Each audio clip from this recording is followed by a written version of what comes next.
ইনশাআল্লাহ মুসলিম উম্মার দ্বিতীয় বিশ্বায়ন এখন মঞ্চস্থ হচ্ছে।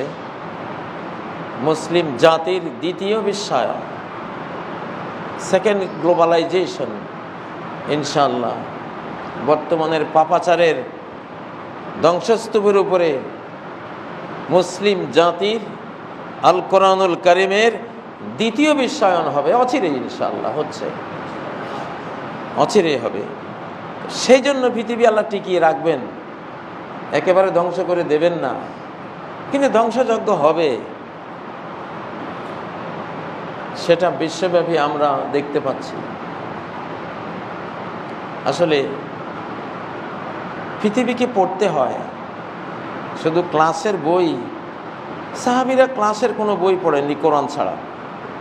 সাহাবীদের কাছে কোরআনও বই রূপে ছিল না, মুখস্থ। কোরআন তখন কোনো পাঠ্য পুস্তক রূপে নবীজির হাতেও ছিল না, সাহাবায়ে কেরামদের কারো হাতে ছিল না। হযরত ওসমানের আগ পর্যন্ত, উনি কোরআনের কপি করার আগ পর্যন্ত সব তো মুখস্থই ছিল, কোনো বই ছিল না।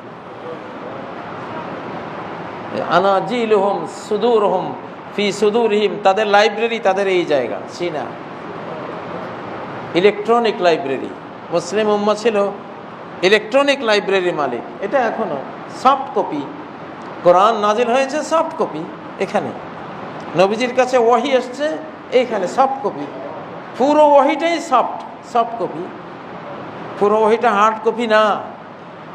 শুধু হার্ড কপি নবীজি এই সফট কপি থেকে, ইলেকট্রনিক লাইব্রেরি থেকে চামড়ায়, উটের হাড্ডিতে, গরুর হাড্ডিতে বা কোনো গাছের তক্তার মধ্যে, এই সফট কপি থেকে হার্ড কপি করে রেখেছেন একটা মাত্র কপি, একটা, যে একটা নবীজির কাছে সংরক্ষিত ছিল, কারো হাতে ছিল না। টোটাল উম্মাহ ছিল এখনকার প্রযুক্তির মতো, মোবাইল ইত্যাদি প্রযুক্তির মতো, সব তার ভিতরে। জ্ঞান তো সেটাই যেটা আপনার ভিতরে থাকবে। জ্ঞান কি ওটা যেটা লাইব্রেরিতে থাকবে?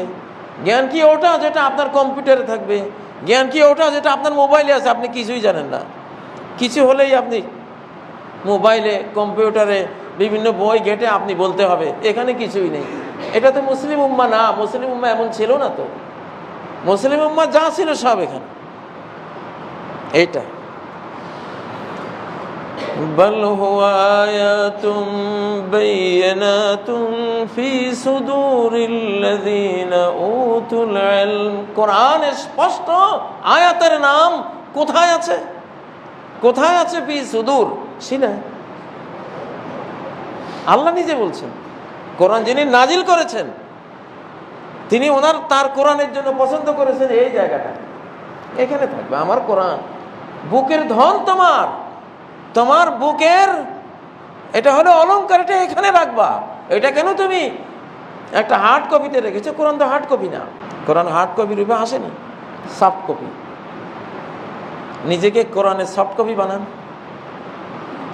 শুধু 2-1 কপি হার্ড কপি কিনে রেখে দিবেন তাকের উপরে থেকে গেল। আর আপনি কবরে যাওয়ার সময় খালি আব্দুল্লাহ, কিছুই নেই। এখানে যতজন মুসল্লি আছে এরা তো সবাই এক একজন কোরআন। একজন হাফেজ কোরআনের সফট কপি, একজন হাফেজ কোরআনে কারিমের সফট কপি। যিনি 10 সূরার হাফেজ, 10টা সূরার তিনি সফট কপি। যিনি 20 সূরা মুখস্থ করেন, 20টা সূরার সফট কপি, তিনি তো একটা কোরআন, ছোট্ট কোরআন। তার মূল্য কম না, বিশাল।